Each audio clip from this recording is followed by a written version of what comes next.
Welcome to today's episode of Sassy Detectives. We're your hosts, Tori And Rae. We're here to talk about anything and everything Nancy Drew, and today we'll be talking about the 2007 film starring Emma Roberts. Roll the intro.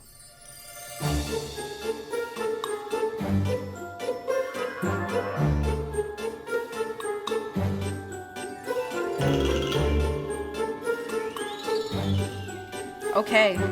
Yeah. Oh my gosh, I'm so excited to talk about this one. This is a movie that is a staple of both of our childhoods, correct? Absolutely.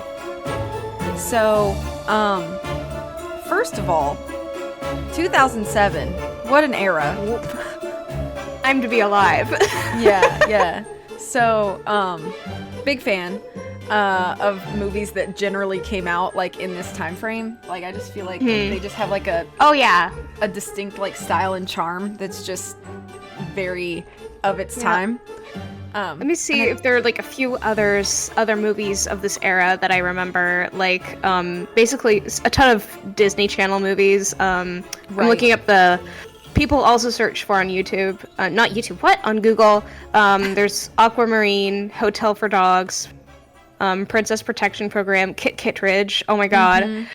Just a lot of these films where I'm just like, yeah, a lot of these had to do with my childhood. Like, yeah, that's a lot of them. But it's such a good adaptation of Nancy Drew. I think the casting is really fun. Did you know that the guy that plays Carson is the voice of Hercules from the animated Hercules? Really? Yep. That's Huncules? That's Huncules. Ooh. Interesting. Carson Drew. Carson Drew. Daddy Drew, if you will. Daddy. God, I will never forget about that message. What was it? Was it in The Haunted Carousel or is it Danger on Deception Island where she gets that message? Daddy Drew's Day Off, I think, is in Yeah. Deception Island. Yeah, it's just one of the most iconic things ever Yeah. to be in a Nancy Drew game. Yeah. It's certainly something. It is something. All right.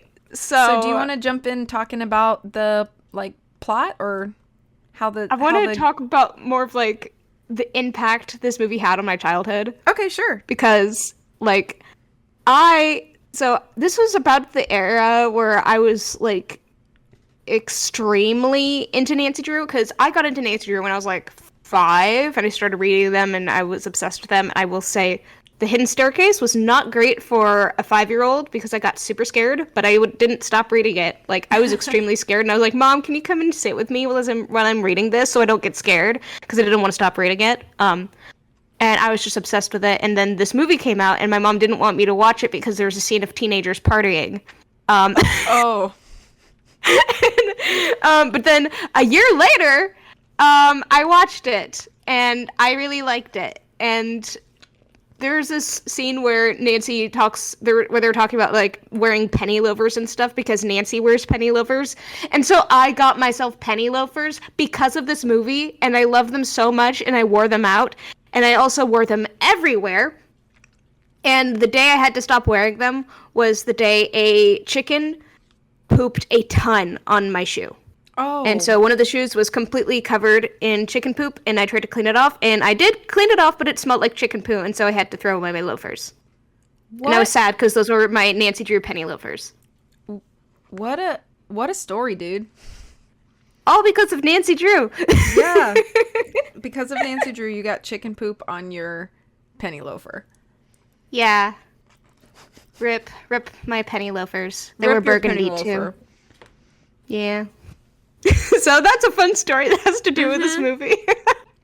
And how much Nancy Drew subtly controls my life, I guess. I don't know if I have any like I have some specific memories with this movie. Like, me and my sister watched it a lot growing up, so just like that general Yeah, me too, yeah. time of life where it was like we were just like chilling, like that. So like that generally. I do have like a more recent memory with this movie where this was still like 5 or 6 years ago, but I was staying with a friend when I was out of town, I was staying at her house because we're long distance friends, and it had been like a long day for me, and I was really tired, and we were like laying down, and she was like, "Do you want to watch a movie like before we go to bed?" And I was like, "Sure." And we put this on, and it was just like one of those things where like everything is hilarious, and I love those times. Yeah, we were just like crying, laughing over Nancy's, like, just everything. But I remember specifically the party scene where she's in like a like, or no, I can't remember what outfit it is, but she's wearing like plaid plastic, and we were like we were just like cracking up at it, not like making fun of it, but like, I don't know. It was just like a really funny memory to me because it just wasn't as funny as we were making it, you know? Yeah. Yeah, I love this movie. Is it perfect? No, but I like it, and it's just had a huge impact on my childhood. Like, literally everything Nancy drew. And I keep looking back and being like, oh, that's because of Nancy Drew. Oh, that's because of Nancy Drew. Like the penny loafers, which I still miss because those are really cute shoes. But alas, the smell of chicken poop doesn't really come off that well. Dave Gregory would probably know, because he works with chickens. Why am I talking about Dave Gregory now? Because it relates to chickens. Okay. Yeah. The pipeline is at least logical. It's Nancy Drew, okay? It's in the same span area. Please. Anyway, shall we get on to the plot? Yeah, let's do it. Go ahead. Okay. So it starts out at this old, like, church, and there are these people who are criminals. I think they're robbers? I'm not sure. Yeah, I think so. Yeah. And they're like, oh yeah, we gotta, finish this thing and, get out of here and stuff. And Nancy is eavesdropping and spying on them. I love her. And eventually she does get caught by them. And doesn't she give them like a lemon bar or something? Yeah, it was something Hannah baked. Yeah, because she has this little kit, this little bag with all of her sleuth kits and stuff, and inside one area is this little tin that she puts goodies that her housekeeper Hannah Gruen makes. So she has this little goodie, and she's like, "Here, a homemade lemon bar from my housekeeper Hannah." And they're like, "Oh my gosh, this is so good." And I think that distracts them long enough for her to try to escape. And so there's this cute little like chase scene where she's like hiding between things and like disguising herself as a statue in the church and stuff. And eventually, she does call the cops, and eventually she does get out via the roof. And there's a bunch of like reporters and cops and stuff like outside the church. And then the bad guys are arrested, and Carson's there like, "Hey, Nancy, can you stop giving me a heart attack?" Yeah. And, which is very accurate. And then I think Ned is also there with Bess and George, and he's like, "Guys, where's Nancy?" And they're like, "Oh, she's off solving her case." Like, in there, like, seriously? Are you dumb? Like, she's obviously going to be doing dangerous stuff. And he's like, "Oh, no!" And I will say, I love Ned in this movie because he's so Ned. Yeah. Like, this guy is so boring and just tame in, like, every single way. And kind of like a wet sock, but I love him that way. Like, that's kind of how Ned is supposed to be, but in a good way. You know what I mean? Not as wet sock as the Ned in that one episode of the 70s show that is extremely wet sock. This is like slightly damp sock. Yeah, that's a good. Like, he wore socks in a place that had way too much humidity. You know what I mean? Right. Yeah, like yeah. So that's this Ned, and I love him. See, I think Ned should be boring, but like in a fun way. You know what I mean? Yeah, sure. In this portrayal of Ned, extremely boring, but in a good way. So I like it. I like a little bit of a boring boyfriend for Nancy. It's hilarious. So there's that, and so eventually we go back to like Nancy's house with Carson, and he is on a business trip to Hollywood, and so Nancy and Carson are going to stay in Hollywood for a bit. And Nancy got to choose the house that they stay at because Carson's like, well, if you need to stop doing mysteries, but I'll let you choose this house. So she chooses a house that has a mystery, which is the death of Delia Draycott, which is a famous Hollywood actress from back in the day and stuff, who had a lot of mystery all around her and stuff. And so she chooses that house. But she also chooses it before Carson says to not solve mysteries. And so she's like, okay, I gotta prevent my dad from figuring it out. This is for a case. Okay, I gotta, like, tell him, hey, I am not doing any cases at all. This has nothing to do with this. What I'm doing here has nothing to do with this house. It has nothing to do with the mystery. Like, okay, like, are we, you know, do you understand? Like, I'm not doing a case. What? That's silly. Like, come on, my dude. And Carson's like, okay, I believe you, which is hilarious. Right. There's so many parts in the plot that have that. But anyway, so she's there, and when they get there, they're greeted by the real estate lady, Barbara. Of Barbara which is Realty. a great name. Yes. She has a great name, great style, hilarious fashion. I love it. That would make a fun Halloween costume, but nobody would know who I was. But the costumers really popped off on her, you know. Yeah. Very good. Very fun. Very campy in 2007. There was also, but when they get there, the house is, like, super run down and old and, like, spider webby, and the plants are all dead and stuff. And Nancy's like, okay, maybe this isn't, like, the best place to live, but mystery time, because, you know, she loves her mysteries. And one of the things that happens is she gets jump scared by the caretaker, who just, like, appears right behind them in the room, and he's like, hello. And Nancy and Carson are like, oh my god! And it's like, oh, he's just the caretaker, he does that. So we have a mysterious caretaker that just shows up right behind you at any given time. Love that. Which is a little bit creepy, considering it, like, privacy. Like, yeah. You know what I mean? Like, if this guy can literally just come into the house whenever he wants. Yeah. Can we set some rules, please? Like, yeah, only between these hours and only I would when be like, okay, you tell us first. Yeah, I would have been like, my guy, okay, we gotta set some boundaries here. Okay, here are where you can't, here's where you can't go, here's where you can go. If I die, just leave me there. You know? Cause, like, yeah. Anyway, so we have that, and then Nancy's starting at her new school, and she's trying to, like, convince Carson that she's going to be a completely normal teenager, even though she's not. But she starts going to a normal high school and doing normal high schooler things, like having an entire set of dishes and silverware, and a whole basket with, like, her food for her school lunch. You know, Her little picnic setup like, is so cute, though. Like yeah, it was so cute though, because, like, she's out there with her little picnic set and her silverware all lined up, just eating her food, and everybody's like, "What's up with her?" She's Nancy Drew. That's all you need to know. Mm-hmm.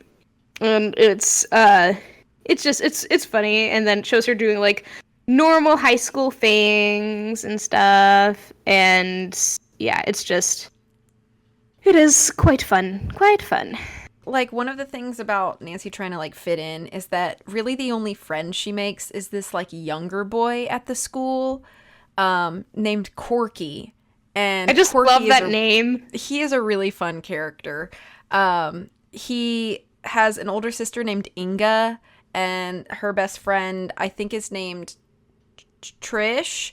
And they're kind of, like, bully-ish girls. They just, like, they make fun of Nancy, and they tease her a lot. And they also tease Corky a lot. So, like, at one point, they kind of, like, set up Nancy to be made fun of, like, or be embarrassed publicly, because they overheard her talking about how she knows CPR, and she thinks that CPR should be offered in the school, which is a great idea, by the way. It is.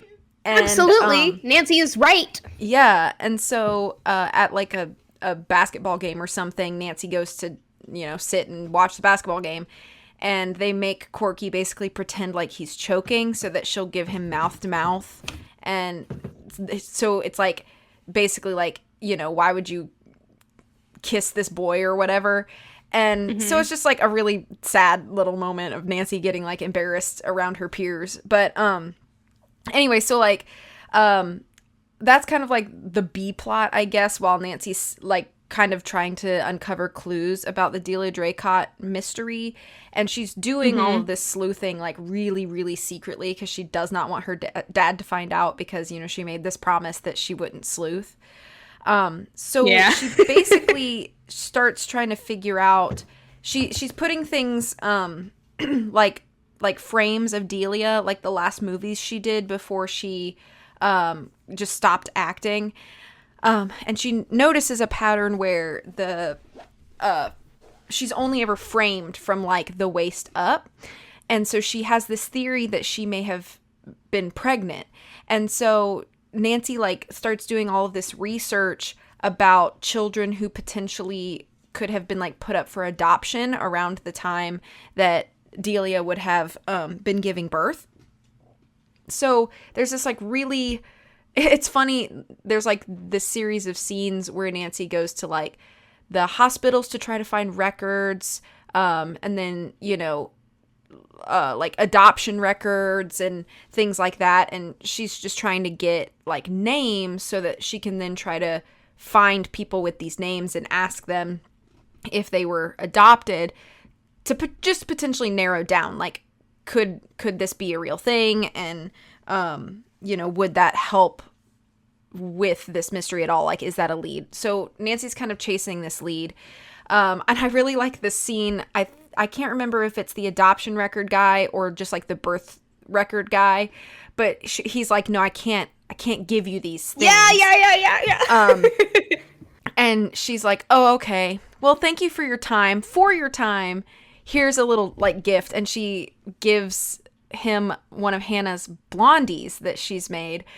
And she starts to walk away and he takes like a bite of it. And he's just like so overwhelmed by how delicious it is that he calls Nancy back.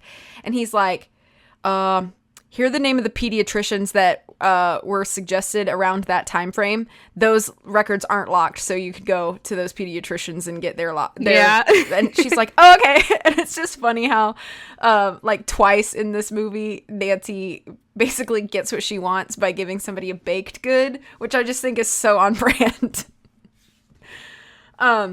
So Nancy eventually finds this lady named Jane Brighton, who is played by Rachel Lee Cook, who is a fantastic actress, by the way. I really like Rachel Lee Cook. Everything she did in like the late 90s, early 2000s was fantastic. Yeah, I know her from Psych. So, I know her from I'm obsessed She's with All Psych. That, which is a movie from like 1999, but with Freddie Prinze Jr., and it's really fun. Yeah, if anybody here hasn't seen Psych, please watch Psych. Tori, I need to get you to watch Psych. It's like, I will eventually watch Psych, I'm sure. It's so good. I know I would like it with my love of Nancy, so. And didn't you start like watching Brooklyn Nine-Nine? I did, yeah. I've been watching It's got a lot of that too, yeah, but it's more mystery focused. So you'd love it. It's a hilarious show and has a lot of wacky stuff that would probably happen in a Nancy Drew game. Awesome. So she finds Jane Brighton. Turns out that she would be the beneficiary of Delia's will, but the will is missing. So now that's kind of like the next thing that Nancy has to go trying to find, is tracking down this will. And I think Nancy gets... Is this where Nancy tells her father? No, not yet. Because at some point, Nancy's like...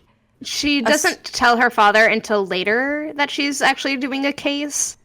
This entire time, she's just saying, oh yeah, there's this thing that's totally unrelated to everything I do. Okay. Because I know at I think it's around this time where she gets her dad's, like, business friend or whatever, like, company friend, this lawyer guy who's, like, a really famous lawyer in LA.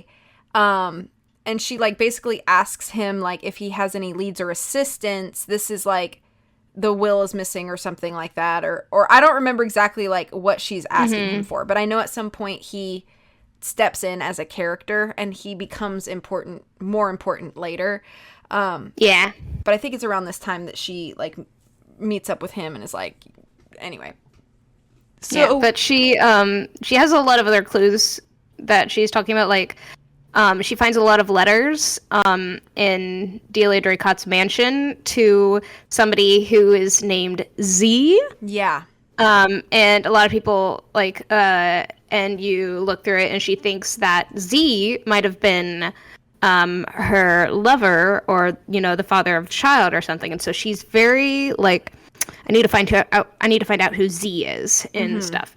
And then another funny thing that happens in this house is that she has a lot of these projectors around the house that portray scenes from movies she was in, which jump scares Carson. So, yeah. Yeah, true. And I thought that was really fun. And that happens like right at the beginning, but I forgot to mention because it is really funny. But so we have the daughter that we don't know who the father is. We have Z, we don't know who that is. And then we've got, all these other people. And so later on, we have Carson, who surprises Nancy with a birthday gift, which is her convertible from River Heights. Because obviously Nancy has to have her classy car. What is Nancy without her blue roadster? Right.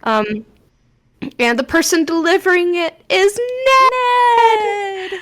I love Ned. And he's there, Ned. And he's just like, yeah, and he's just like, hi, Nancy.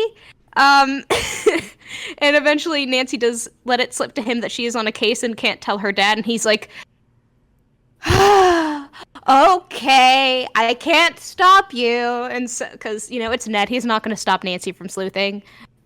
He's never stopped Nancy from sleuthing, except in the TV show, the 70s TV show, where he's like, Nancy, we shouldn't do this. I'm a wet sock. I'm boring in a bad way. I like to follow the rules before anything else. He's such a big nerd. No, that's Ned exactly how supports he sounds, Nancy. Ned supports Nancy above all else. True. And the funniest part in this is that Corky comes over and he's like, Nancy, who's this guy? Because he's obviously jealous of Ned and stuff. But Nancy doesn't tell Corky that they're dating. She says, oh, this is Ned. He's a good friend. And I'm just like, I kind of hate that, to be honest, because it's like, why would you not?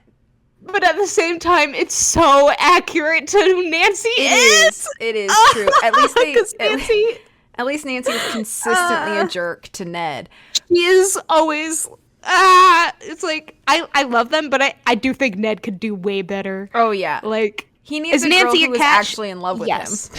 Exactly. That, like, we should have an entire episode about who we should think Ned should end up with instead of Nancy, because I think he deserves way better.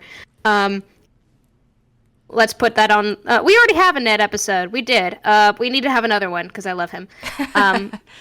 When we do, have we done Alibi and Ashes? No. When we do Alibi and Ashes, we could probably talk more about Ned. I love him. So we've got that. So Nancy, Ned, and Corky start like going places and doing stuff, and searching for clues and stuff. They don't.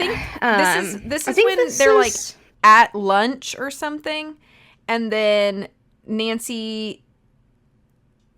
Is this where Nancy realizes there's like a bomb in her car?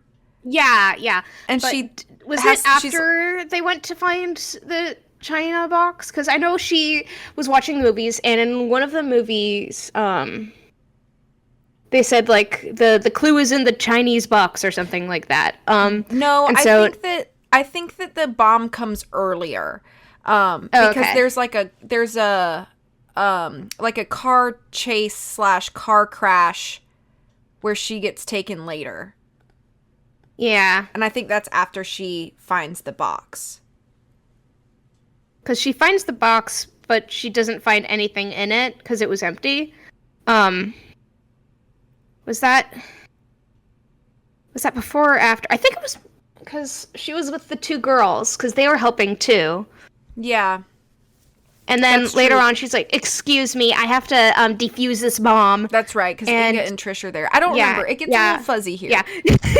Towards the middle, it has like the middle of the story syndrome where it's just a little bit muddled and stuff. Yeah. But so they go to Chinatown and look around in this antique shop that has a lot of Chinese boxes. And they look around them and they can't find anything. But then he's like, "Oh, we have one more. Here's the key. Let's open it up." And then they open it up, and there's nothing. And Nancy's like, "Okay, fine, we're done here." And then the like bomb / car crash or whatever, or car chase or whatever it's a very much like a leave the mansion now moment. You know what I mean? Yeah, it's very much that. But I love how casually she's like, "Pardon me, I have to go defuse this bomb," because it's like. It's so funny. She doesn't even defuse it. She just tosses it in a storm drain. Yeah. She just tosses it down a whole manhole in the road. I hope there was nobody working down there. Yeah, me too, girl. Otherwise, Nancy is because they're toast, dude. Yeah. Oh, it is hilarious. I love it. But is this after that? Is that where Jane shows up at Nancy's house and she says her daughter has been taken away? Not yet. First, we have a few other things, including Ned and Corky being part of Nancy's ploy to get her dad to think she's not working a case. So what she does to make her dad think she's doing normal teenager activities is she has them pose for a painting and she paints them. And and she's like, "Yeah, Dad, I'm just doing totally normal teenager activities." And he's like, "I worry about you, Nancy." He's just like, okay, I guess this is as normal as you're getting. Yeah. And she also has a hunch about secret passages, and so she finds one with Ned and Corky. And so she goes down there and she's like, "Okay, I'm gonna go and explore, and if I'm not back in 10 minutes, something bad has happened." And Corky's laughing. He's like, "Haha, good joke, Nancy." And Ned's like, "I don't think that's a joke, actually." Yeah. Like, this is what Nancy does. And he's like very nervous about everything, which is very, very Ned of him. And then she continues to go down to the passageway, and then the passageway ends up in a neighbor's basement. And she runs into the landlord there at in the basement, or the lady who lives there. I don't know. But she lives there. And she says that the groundskeeper, the caretaker, Leshing, the one that keeps popping up behind you when you are not looking, lives there. And so he has a passageway that goes from his place to the Draycott estate. Yeah. So that is fun. And Nancy, at this point, decides to have a birthday party. And so she invites some people from school, just a small little get-together, including the people who are bullying her, which honestly is very Nancy of her to do. She's like, "I'm better than them, so I'm going to invite them to my birthday party and be nice to them." That's a very Nancy Drew thing to do. Mm-hmm. Which she probably shouldn't have done. Because these girls invite so many people there that Nancy does not know, and a lot of, like, rowdy people. And so she is getting ready for her party, and so she has her cute little, like, 1960s dress on, and Ned starts playing stuff on the CD, and she's like, "Oh, but vinyl is so much better," because, you know, it's Nancy. I love how, like, vintage Nancy is in this. I love all of her outfits and the way she does everything in this. It's adorable. Oh, yeah. The fashion, the costuming in general is just absolutely top tier in this movie. Oh, yeah. It's great. I love it.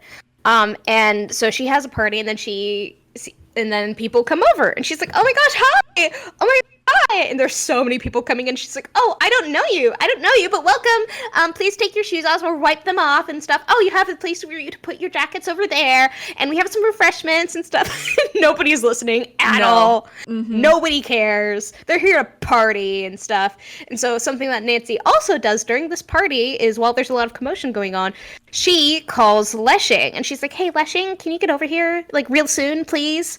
And then she goes into the passageway to see if she can catch him, and she does. He's right there in front of her. Yep. In the passageway, and she's like, "Oh, so I guess you know about the passageways." He's like, "You think?" Yes.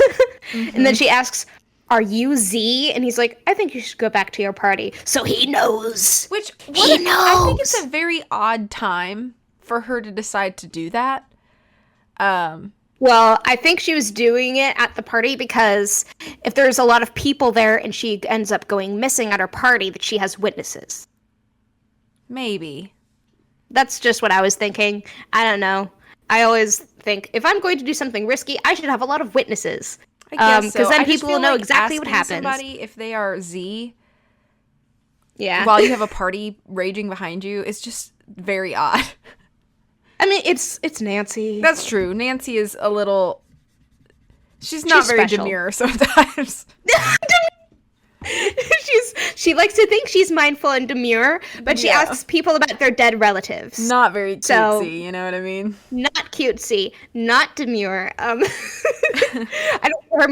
don't care how many people hate that trend. It's funny. I don't care.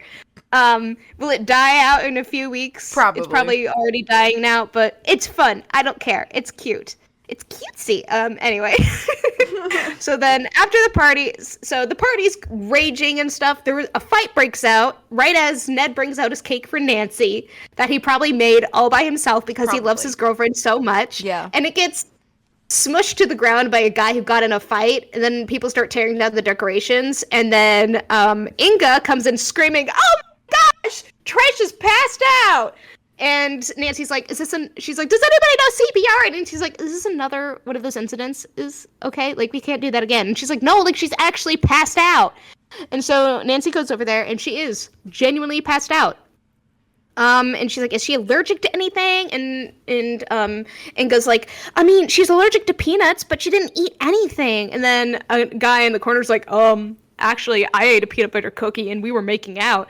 And it's like, "Oh, well, there we go." And then Nancy's like, "All right, everybody, I need a knife and a ballpoint pen." And then she just forms one of that CPR things to get the throat to stop swelling or something, to clear out the windpipe so she can breathe.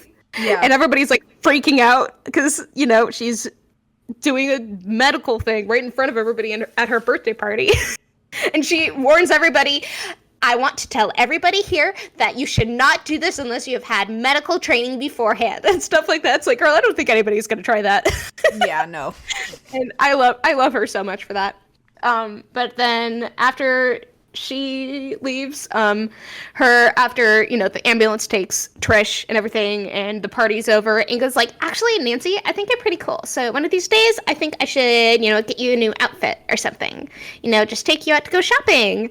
And so that happens, and the lady at the boutique store place doesn't like Inga's outfit, but loves Nancy's, and has to take pictures of Nancy and get her designs and stuff. So but she's right. That's funny. So she is right, because Nancy's outfits slay the house boots down, okay? Cute, vintage little fits. I love them. I love them. Her style is impeccable in this movie. I need her clothes. Yes. That sounds weird, but I do need them. Anyway, so... So soon enough, Jane Brighton, Delia Draycott's daughter, comes over, and she's in tears on the doorstep of the house, and she tells her that her daughter has been taken away by CPS on false charges of child endangerment, which is very serious. Yeah. And, like, she's like, "I know I was, like, in a really bad patch. It was hard for me to actually take care of her, but I wasn't bad enough to have her taken away from me and everything." Mm-hmm. It's like she's, you know, a single mom who works 2 jobs and loves her kids and never stops. I'm sorry. Every time I hear a single mom, I immediately finish it. Who works 2 jobs? Okay, Reba. I should be Reba for Halloween one day. That would be really fun. Please do, like, the classic, like, 2000s Reba hair. Yes, obviously I will. But anyway, for the next part, so Nancy brings her in the house and has her dad talk to her because her dad is a lawyer, and so she tells her dad about the situation, how her daughter got taken away, and he's like, "Yeah, that sounds very unlawful. I should definitely look into this for you." And then he's like, "But how do you guys know each other?" And Dana's like, "Oh, I'm Delia Draycott's daughter," and Carson's like, Huh? Nancy? What? Nancy's like, "Oh, don't worry, Dad. You we know just those you know hung that out." cat meme where it's like, huh? Oh, Lexi and I quote that to each other all the time. Yeah, I quote it with one of my coworkers all the time. We'll just look at each other and be like, huh? But that's kind of like what happens with Carson. Literally, because he's like, "Nancy, what's going on?" And Nancy's like, "Oh, don't worry about it. Don't worry. It's not a big deal." Yeah. Who cares how we know each other, Dad? Like, jeez, you're so strict and uptight, Dad. And then she's like, "Okay, actually, Dad, yeah, I am actually working on a case. Yeah, sorry." And he's like, "Well, I can't say I'm surprised." But so, he lets Jane stay with them in the meantime, and Nancy goes back to searching for clues by watching the Delia Draycott movies. And she watches it, and she comes across the scene with the Chinese box, which is the same one that she saw in the shop that, in Chinatown, where they looked in and they couldn't find anything in it. But then a guy in the movie teaches Delia's character how to open the secret false bottom. And Nancy's like, "Oh, it's a false bottom." And so she runs back there and goes into the antique shop again, and she grabs the will.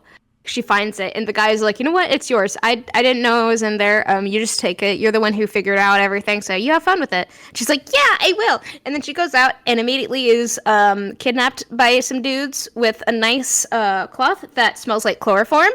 Yeah. And she is kidnapped and taken away. And The cologne of creeps.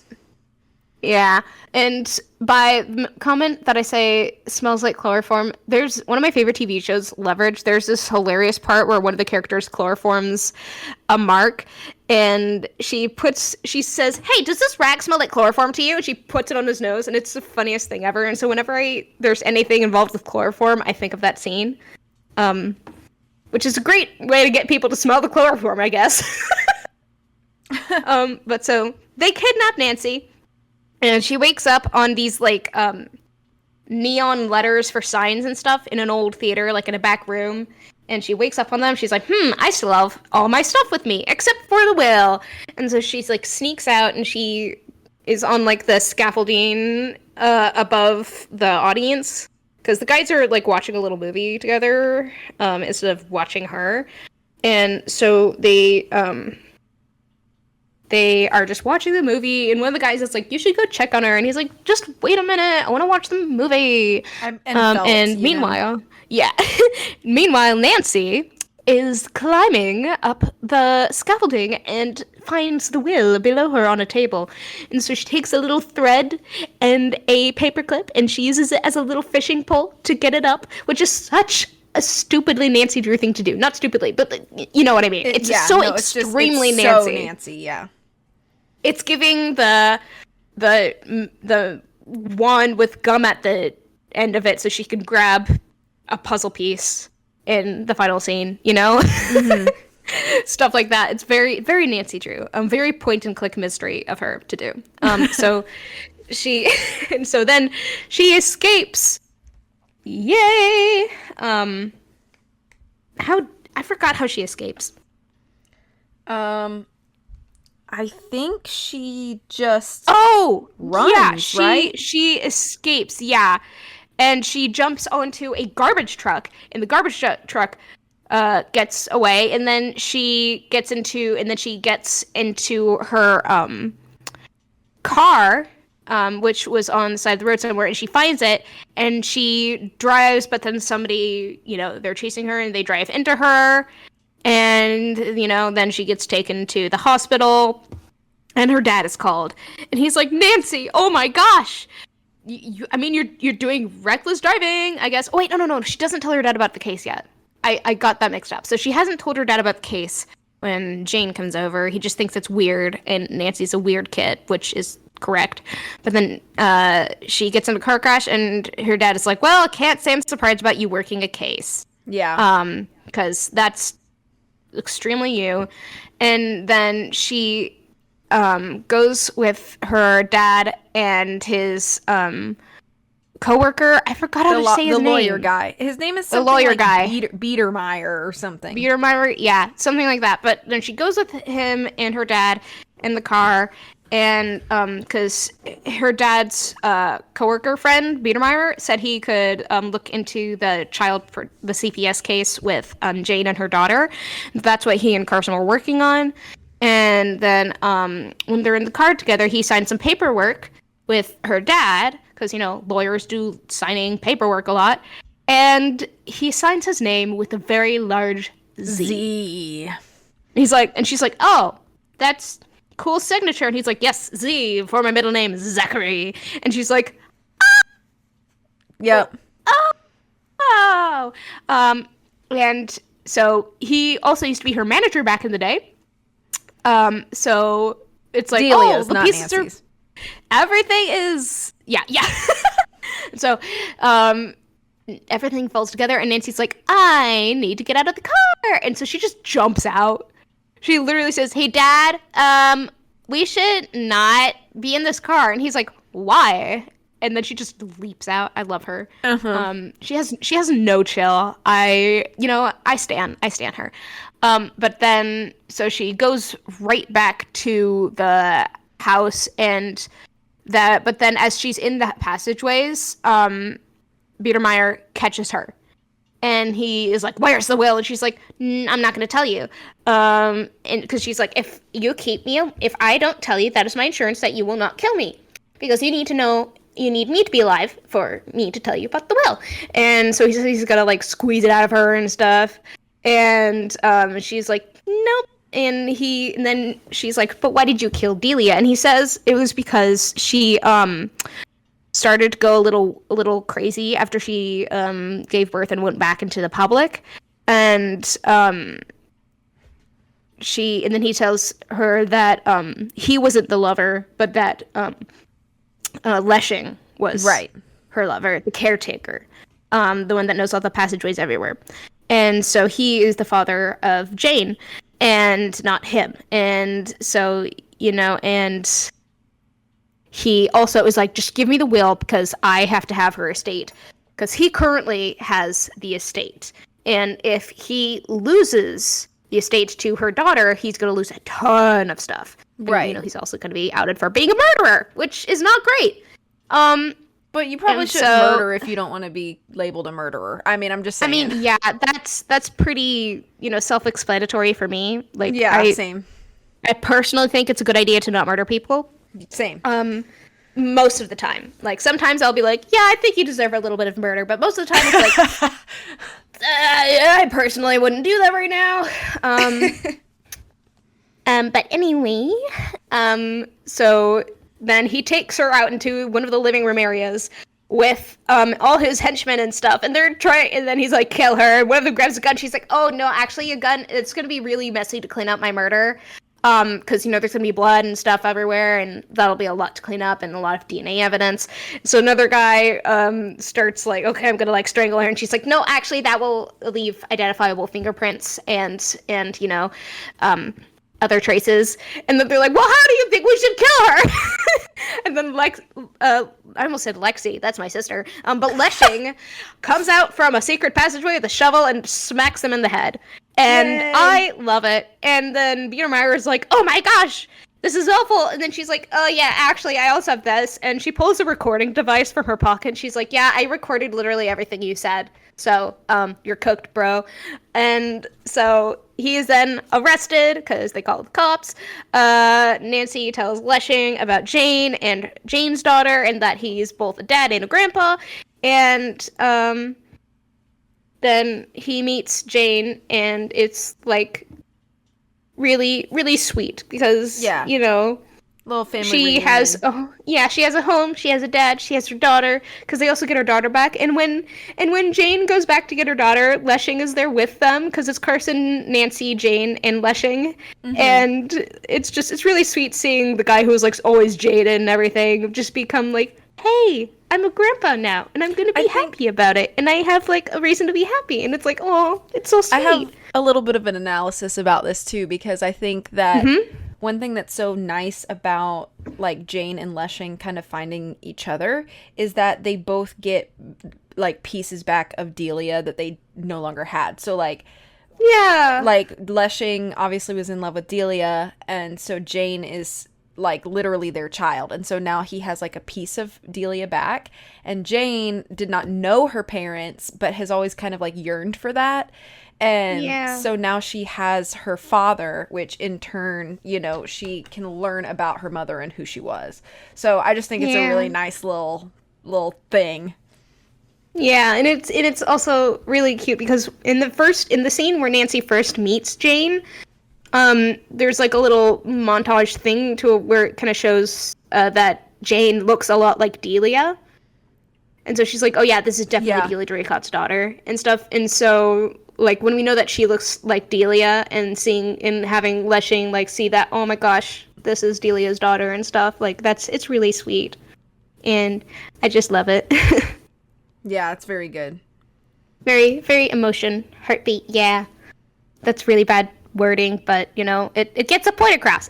Why say lot word when a few word do trick? So right. So at the end, it shows that Nancy has gone back to River Heights after solving the mystery of Delia Draycott and the house.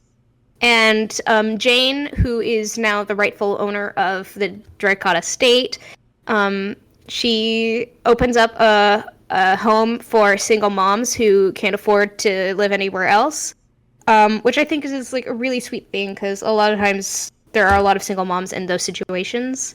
Hence, a single mom who works 2 jobs and loves her kids and never stops.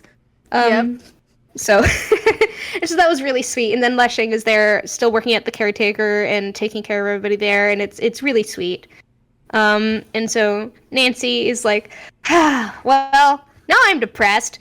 And when she goes outside, Ned is fixing up her car, and she's like, oh, thank you, Ned. And he's just like, oh, I could tell you have postpartum depression. I'm just like, she has what? But he says, yeah, but when you're not doing a case, you're all sad. And she's like, yeah, you're right. But when he said postpartum depression, I just got a little caught off guard there. I'm like, huh? But then right at that moment, Carson goes out. He reaches out. He like goes outside the door, and he's holding the phone. He's like, hey, Nancy, someone just called about a case from Scotland involving the Loch Ness Monster and stolen diamonds. And Nancy's just like, a case, yes. So she just sprints back into the house, and Ned is like, oh, yay. Awesome. At least Nancy's happy and stuff, which is very in character of Ned. It is very in character for Ned and Nancy. And the fact that she just gets a call and goes anywhere in the world. Yeah, she probably isn't going to be taking any money with her. True. And the airport is probably going to lose her luggage. Probably. As usual. Mm-hmm. Gotta love Nancy. And then she'll be hunted by Revenant. I mean, what? I mean, what? What do you mean? And then we're gonna find out that her mom was murdered by terrorists. Fun. But anyway, that is the end of the movie, and it is such a fun movie, and it is so influential in my childhood.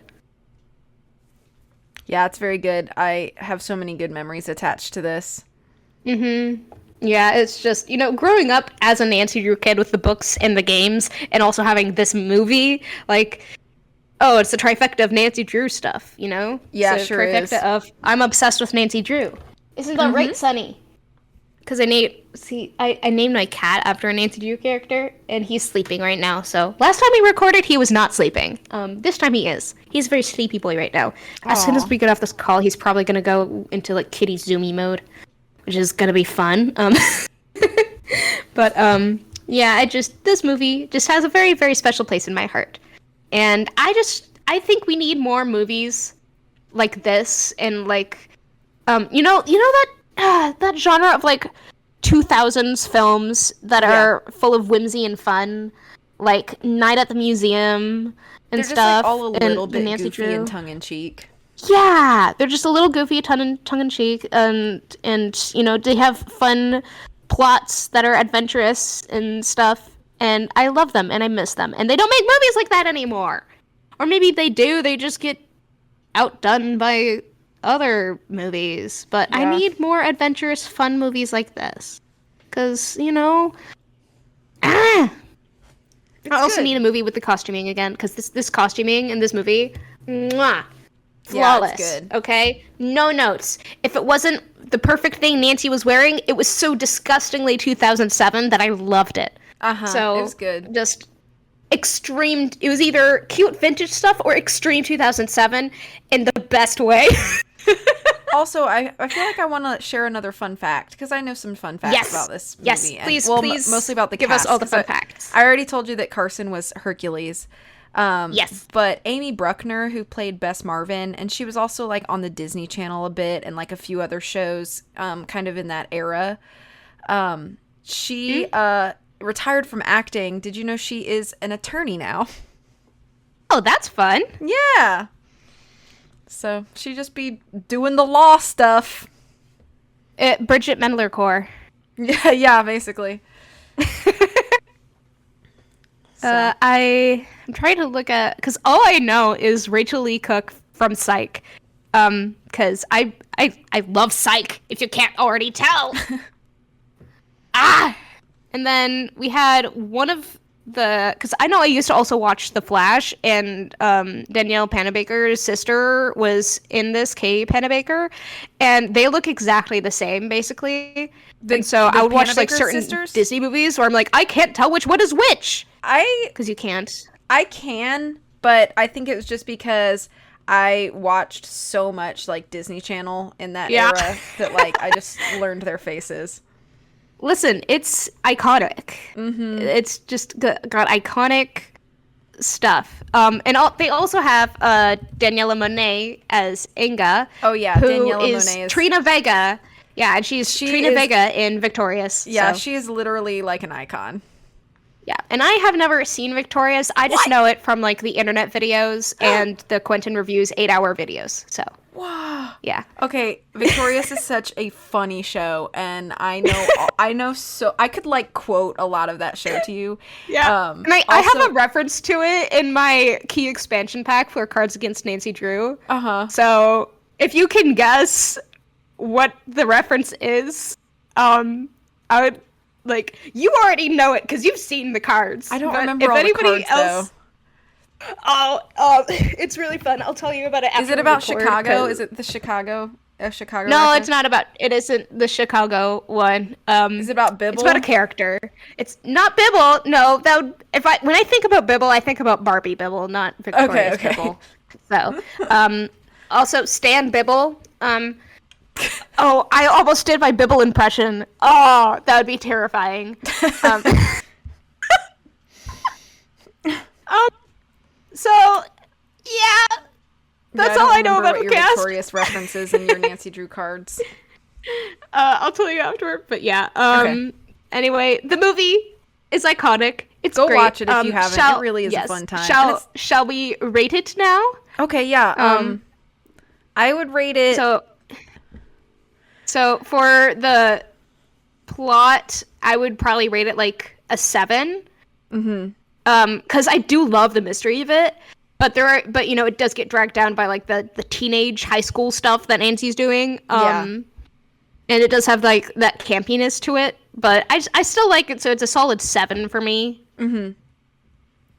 And for you? For plot, I would probably rank it the same. I think it's solid enough, and the twists are pretty good. But yeah, I do love the twists in it. I agree with you. I think they take too much time with some of the B plots. Mm-hmm. Yeah, but it's campy 2007, so I'm not mad about it. The characters and stuff, I love the characters in this. Nancy herself as a character was just fantastically done. And then we have Ned and Carson, and just I just think all around it was it was cast very well. Yeah. There are quite a few hilarious quotes from Nancy where it's just, for me, it reminds me of any autistic child talking who was homeschooled and raised on classic literature and vintage fashion. Like that, she talks extremely homeschooled in this, if you get what I mean. Yeah, I do. Yeah, so very, very homeschooler of Nancy. But she does have homeschooler vibes sometimes. Yeah. If you know what I mean. Yes. So what would you think about like the characters and stuff? I think I would probably do like a 5. I think some casting could be a little bit better. But I think overall it's really, really good. And I just think that there's a few characters that are a little unnecessary. So do I think it's fun? Yeah. Yes, but I don't think it's perfect. So I'm just going to go straight in the middle of the road and do like a 5. Yeah, I'd probably do a 6. Because I do really like, when they get the casting right, they get it right. But yeah, I do agree with some of the characters just don't feel like they need to be there. And then like the atmosphere and setting for it, that's our next thing to judge with it. And I think it was so well done with the vibes, Yeah, I think it's fun to like take Nancy in her like River Heights vibe in the beginning and then transplant her into like a completely different setting and see how she feels a little like you can tell that like it's new, it's different, it's a little uncomfortable for her. And I just think that's kind of like a fun like juxtaposition, while still keeping Nancy very consistent in like not just her characterization but also like in her like look, her overall aesthetic. I love it. It was so good. And just like overall, I think our overall rank is the next thing. And what would you rank it overall? Overall, I think I would go with like a 7 or 7.5. Yeah, I was going to say 7.5 out of 10. Yeah. Yeah. I think, like you said, it's not perfect. And some things are a little bit dated. But I think overall, it's just super fun. It's super enjoyable. It's definitely a movie that you don't have to like commit a lot of brain juice into, You can just kind of like pop some popcorn and like chill and like have a good time. Yeah, it's a campy, fun 2000s movie for teenagers who like Nancy Drew. And you know what? I just like it that way. It's a fun movie. And yeah, that's all I have to say. I agree. I think that's everything. Yeah. All right. Well, thanks guys for listening. Oh, this is also the first episode officially of season 2. We are starting our second year of the podcast. Ooh, it is our season 2. Welcome to season 2, by the way. Yay. But yeah, thank you for listening. I hope that you guys have a great rest of the day, whatever you're up to and getting into. Thanks for taking a little bit of time out of your day to listen to us talk. So we'll see you again in a couple weeks, and we'll be back with a game episode. So looking forward to that. And also remember to follow us on Instagram, Tumblr, and YouTube, and Spotify, and Spotify too. And I will probably be a lot more active on Tumblr for that. I'm gonna start posting more stuff on Tumblr because I feel like doing that. Tumblr, I appreciate that. Yeah. I'm probably going to make some more out of context posts on Tumblr because, Tumblr, it's fun. But yeah, anyway, thank you. All right, bye-bye. See you next time. Bye.